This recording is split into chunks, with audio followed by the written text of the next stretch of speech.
Okay, here are the notes for a piece I wrote called The Prom. Um, I only had one page of notes here. I had the challenge written in a different notebook, but I didn't really need to make a lot of pages here, and I decided to save it in a regular Word file.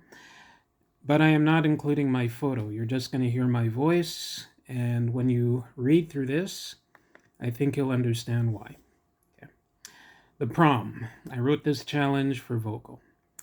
Another one of these, but this one really is going to be different. I know that we also have to record ourselves telling this story, which is truly the least palatable part of this challenge. I go out of my way to avoid using my photo when possible on social media. I prefer pictures of scenes or ones that can reflect parts of my personality. The sleeping dinosaur photo is still used on some of my websites. Try to find it.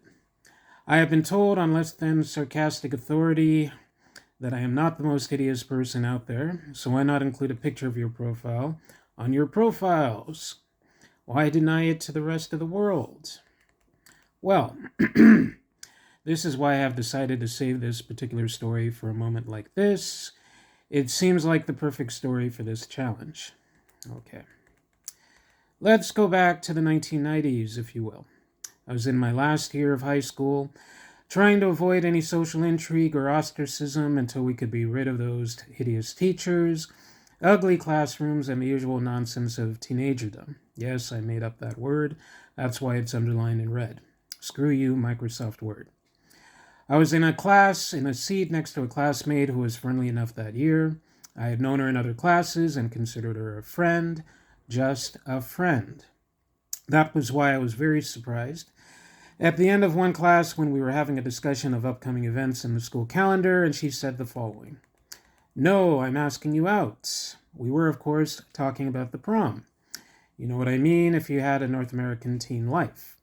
It is the annual event where you dress up, attend a dance in a school gym or convention center, maybe sneak in a bottle of liquor, you may even get lucky and find yourself in the backseat of a car, or in a cheap motel or on a beach, or, sorry, I am getting ahead of things here.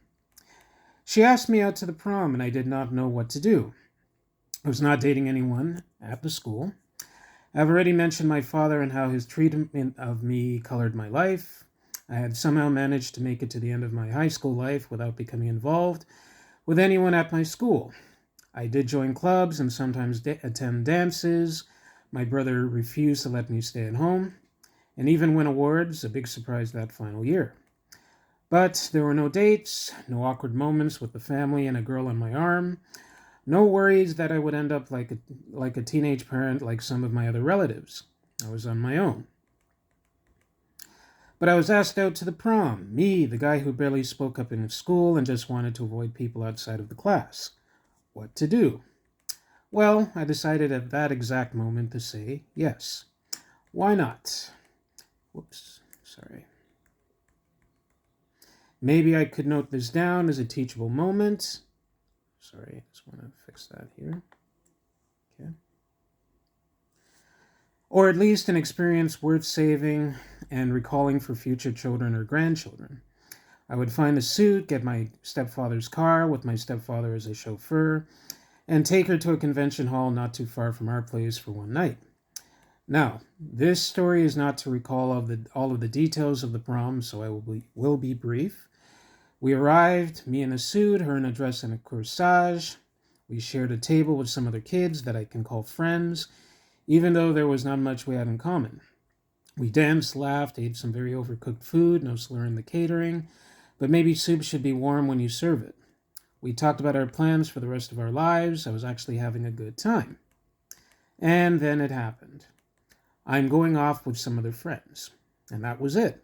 She left me there in front of people who I knew and had spent at least 4 years with to go off with some other people at the events, people I barely knew.